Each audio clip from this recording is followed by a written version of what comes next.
Report के जरिए देखिए कि आखिर संघ प्रमुख मोहन भागवत ने क्या कहा और कौन उस बयान पर क्या कह रहा है। देखिए, दुनिया में लोगों की प्रवृत्ति, सभ्यताओं की प्रवृत्ति आक्रामक है। एकमात्र हिंदू समाज जीवन है जो आक्रामक नहीं है। हिंदुस्तान बना रहे, सीधी बात है। इसमें जो आज हमारे भारत में मुसलमान हैं उनको कोई नुकसान नहीं, वो है, वो रहना चाहते हैं, रहे, पूर्वजों के पास वापस आना चाहते हैं, आए, उनके मन पर है। हिंदुओं में ये आग्रह है नहीं, इस्लाम को कोई खतरा नहीं है। हाँ, हम बढ़े, हम एक समय राजा थे, हम फिर से राजा बनना, ये छोड़ना पड़ेगा। संघ प्रमुख के इस बयान पर सियासी बवाल मचा हुआ है।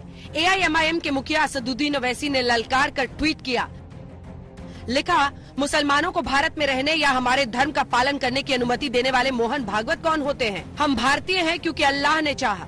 उन्होंने हमारी नागरिकता पर शर्तें लगाने की हिम्मत कैसे की? भारत के मुसलमान सुप्रीमेसी की बात नहीं करते।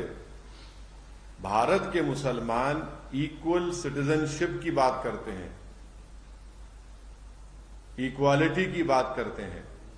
मगर आरएसएस जो आर्यन सुप्रीमेसी और ये तो एक उनका जो स्टेटमेंट है, कास्टिस्ट, अपर कास्ट के आदमी का स्टेटमेंट है कि वो तो रूलर और रूल्ड की बात कर रहे हैं। दुनिया में रहने वाले 10 मुसलमानों में से एक मुसलमान हिंदुस्तान में रहता है। उसके सामाजिक, आर्थिक, शैक्षणिक, धार्मिक अधिकार पूरी तरह से महफूज भी हैं और मजबूत भी हैं, सुरक्षित भी हैं और सिक्योर्ड भी हैं।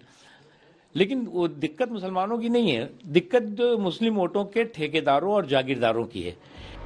शिवसेना ने मोहन भागवत के बयान के बहाने बीजेपी पर निशाना साध दिया। लोगों के मन में डर पैदा करके आप ज्यादा दिन राजनीति नहीं कर सकते।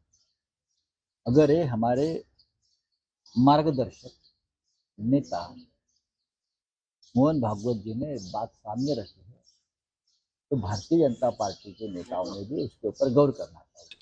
संजय राउत का बयान है, अगर उसमें से मोहन भागवत जी का या भाजपा का नाम हटा दीजिए तो वो बयान पूरा शिवसेना के लिए ठीक उतरता है। भाजपा या संघ ने कभी भी इस प्रकार की देश को बांटने की बात नहीं की। संजय राउत जी के कई पार्टी के कार्यकर्ता हैं जो संघ के स्वयंसेवक रहे, मैं अपेक्षा करता हूं उनसे बात कर लें तो समझा देंगे कि संघ किस प्रकार राष्ट्रवाद की बात करता है। मोहन भागवत के बयान को कांग्रेस लोगों को तोड़ने वाला बयान बता रही है।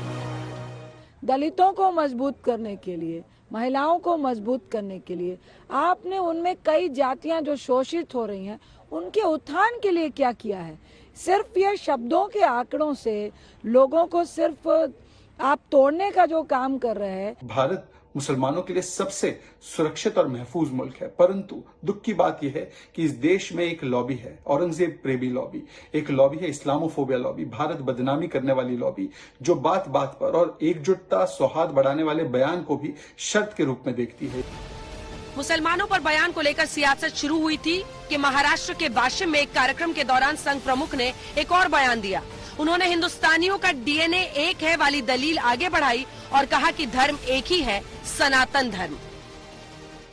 धर्म एकच आहे, तो सनातन आहे, तो सृष्टीची धारणा करणारा शाश्वत नियम आहे। धर्म एकच आहे, तो सनातन आहे, तो आपलं जीवन ज्याच्यामुळे चालतं तो नियम आहे, तो कधीही बदलत नाही। मोहन भागवत के बयान को JDU ने 2024 चुनाव के कवायद का हिस्सा बता दिया। श्री मोहन भागवत जी का जो संपूर्ण वक्तव्य है वो 2024 के लोकसभा चुनाव की कवायद का हिस्सा है। जिस तरह से उन्होंने हिंदू और मुसलमान, दो धर्मों, दो सभ्यताओं के टकराव के सवाल उठाए हैं, वो गए और बीते जमाने की बात होगी। देश भारतीयों का है और इस देश में हर भारतीय नागरिक संवैधानिक तौर से भी बराबर है।